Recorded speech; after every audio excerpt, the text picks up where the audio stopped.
Voilà. Bonjour à tous, je tiens à vous remercier donc pour votre présence, ainsi que ma responsable, Madame Adjarta Batili. Donc, je m'appelle Chaudavina, j'ai 32 ans, je suis donc présente aujourd'hui afin de vous présenter la concrétisation de mes 12 mois de formation en tant qu'assistante médico-administrative au Centre Médical Opéra. Concernant le plan de ma soutenance, je vais d'abord donc vous présenter mon parcours professionnel, ensuite le Centre Médical Opéra ainsi que mes horaires, vous présenter donc mes différentes tâches donc réalisées dans les différents services, mes difficultés et mes solutions, et enfin donc finir sur mon bilan final et mes remerciements. Concernant mon parcours professionnel, j'ai obtenu le baccalauréat sciences technologiques et tertiaires en 2006, puis j'ai travaillé dans la restauration pendant 3 ans.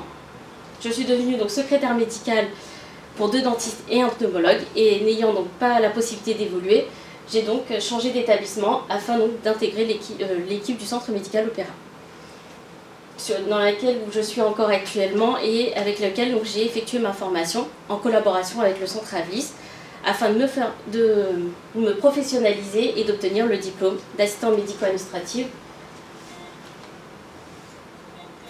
que j'ai débuté en décembre 2017.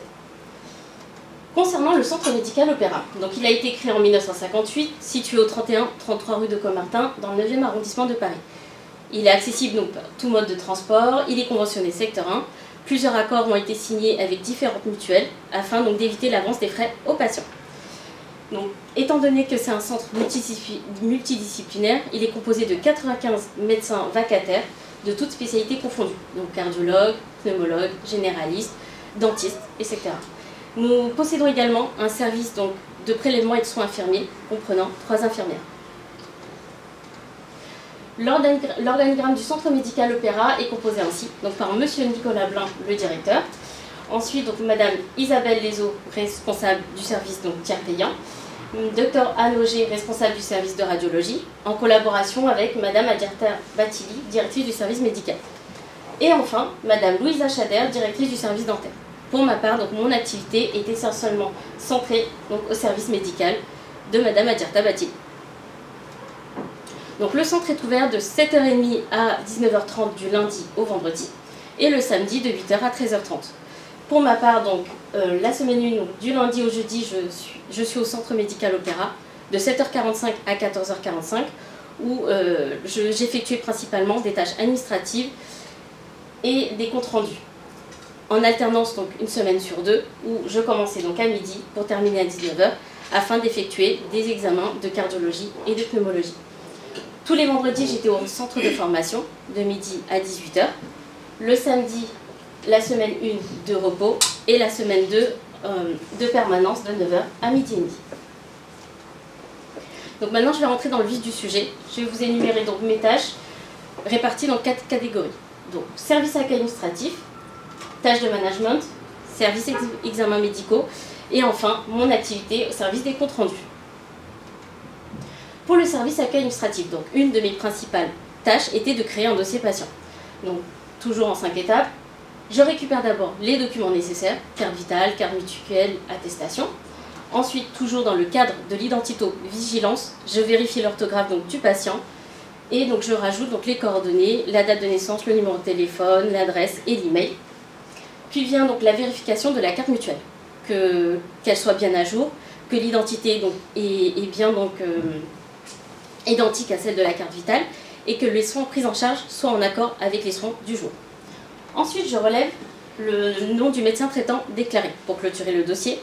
Et enfin, j'archive tous les documents, la carte mutuelle, l'attestation ou tout autre document que le médecin pourrait nous remettre, tel que cliché, ordonnance ou compte rendu, sur notre site Chorus, logiciel Chorus, excusez-moi.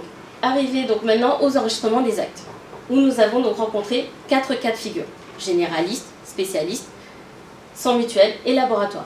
Si on s'intéresse plus particulièrement au sans mutuelle, la procédure était de garder la carte vitale et enfin d'enregistrer les actes en fin de consultation pour que le patient puisse régler en une seule fois avec remise de facture. Les prises de rendez-vous, annulations et modifications se faisaient essentiellement que sur le site Doctolib. Je vérifie toujours l'identité du patient et en même temps je vérifie le numéro de téléphone afin qu'il puisse bénéficier du rappel de rendez-vous. Nous avons également donc, créé des créneaux d'urgence pour prendre donc, des patients rapidement. Je vous ai fait donc un histogramme donc, qui vous présente l'affluence des patients sur une semaine type. Donc, on peut remarquer qu'il y a un peu plus de patientèle le mardi et le jeudi, car il y a un peu plus de consultations de généralistes et de spécialistes ces 2 jours-là. Nous pouvons également donc remarquer qu'il y a une fréquentation moindre le samedi, car il y a donc des consultations que le matin de 8h à 13h30.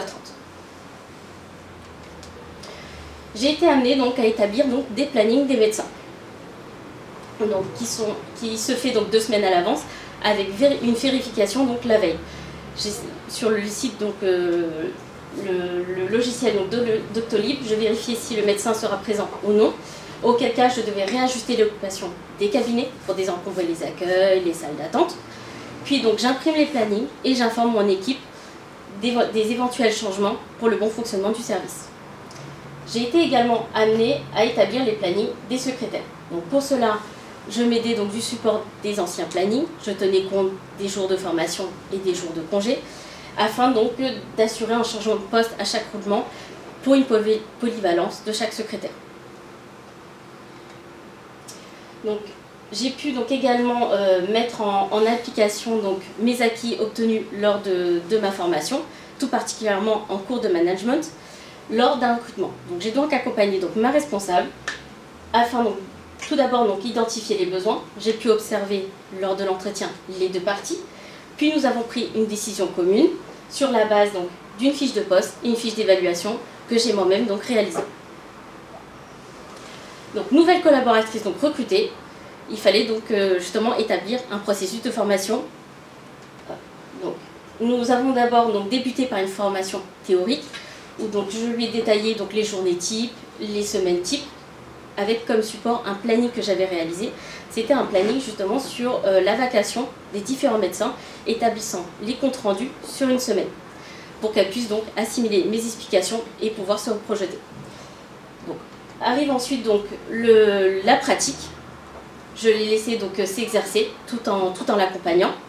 Arrivé ensuite donc le bilan en collaboration avec ma responsable, où on évaluait donc ses acquis, afin qu'elle puisse acquérir une totale autonomie pour pouvoir me remplacer au service des comptes rendus. J'effectue également donc, des examens de cardiologie. Le holter rythmique, qui donc, enregistre le rythme cardiaque, et le holter tensionnel, qui mesure la pression artérielle. Donc ce sont 2 appareils que je dois donc, poser au patient et qu'il doit garder pendant 24 heures. Le jour de la pose de l'appareil, le patient doit se présenter avec une prescription, des vêtements amples, un chèque de caution que je restitue le lendemain avec le récépissé que je lui remettrai. Et durant donc, la consultation, je lui indique ce qu'il faut faire, les choses à suivre, à ne pas suivre, et en même temps donc, lui expliquer ce qu'il faut mettre sur la feuille d'activité. La feuille d'activité, on doit indiquer dessus donc, ses émotions, les médicaments qu'il aura pris pendant les 24 heures, et ses efforts physiques, et ses phases de repos, qui doit me restituer donc, le lendemain. Dès qu'il me restitue le lendemain, donc, il revient pour que je puisse lui retirer l'appareil. Et à ce moment-là, donc, je lui indique la date à laquelle il pourra revenir récupérer ses résultats. L'examen de pneumologie. J'effectue également l'exploration fonctionnelle respiratoire, qui est un examen de souffle, afin donc, de détecter des pathologies respiratoires. Donc pareil, le patient doit venir avec une prescription, ne pas fumer 1 heure avant, ne pas prendre d'inhalateur, car ça peut donc fausser les résultats. Ensuite, j'explique au patient comment va se dérouler l'examen en utilisant une communication verbale et non verbale. Ensuite, je remets les résultats donc, au médecin pour l'interprétation. La polygraphie est un petit appareil justement, qui détecte l'apnée du sommeil. Donc pareil, le patient doit venir avec une prescription et un chèque de caution que je restitue donc, le lendemain. C'est un examen ambulatoire. Donc il remplit d'abord un questionnaire, puis je le reçois dans mon cabinet afin de lui montrer comment poser l'appareil, tout en le faisant participer afin qu'il puisse assimiler mes explications pour pouvoir le reposer le soir même à la maison. Et puis bien sûr à la fin on récapitule ensemble pour être sûr. Le lendemain, il me restitue l'appareil, j'édite les résultats, je le remets au médecin pour l'interprétation. Et si le patient s'est avéré être positif à l'apnée du sommeil, donc c'est-à-dire plus de 15 apnées par heure, je le reçois dans mon cabinet, je vérifie ses coordonnées, je lui explique donc mes démarches afin qu'il soit pris en charge rapidement. Je me renseigne donc de ses déplacements personnels et professionnels afin de monter le dossier que j'enverrai au prestataire XR, qui lui donc va contacter le patient sous 72 heures afin donc d'installer l'appareil à la maison, à son domicile. Puis je lui remets un rendez-vous, je lui fixe un rendez-vous avec le pneumologue pour le suivi. Pour la gestion et commande du matériel, donc je vérifie donc toutes les semaines donc mon inventaire, mon stock. Et lors des commandes, je fais en sorte donc d'avoir toujours une marge de matériel pour le bon fonctionnement du service. J'envoie mes commandes par fax aux différents prestataires. Et lors de la livraison, je fais en sorte donc, que les dates donc, soient bien en avant pour pouvoir les utiliser incessamment sous peu. J'ai été également amenée à effectuer des comptes rendus. Donc je prenais le dictaphone et le cliché, je faisais d'abord le rapprochement des activités avec les clichés afin d'être sûr qu'il n'y ait pas d'erreur au niveau des codifications ou que le médecin n'ait pas oublié d'enregistrer un compte rendu. Donc vient ensuite donc, la saisie des comptes rendus, la mise en page afin donc, de le remettre au médecin pour vérification et signature. Donc après validation, je le mets sous pli en inscrivant une note sur le dossier patient pour informer donc mon équipe que le compte rendu est bien disponible à l'accueil. Donc, durant cette formation, j'ai rencontré donc, plusieurs difficultés, dont deux donc, principalement. La première a été la mise à jour des codifications. Étant donné que j'occupais plusieurs postes à la fois, donc quand je me remettais donc, au service d'accueil administratif, il y avait souvent des changements au niveau des codes laboratoires ou mutuels. Donc pour pallier à ça, j'ai demandé donc, à deux de mes collègues de me mettre donc, justement à jour des différents changements.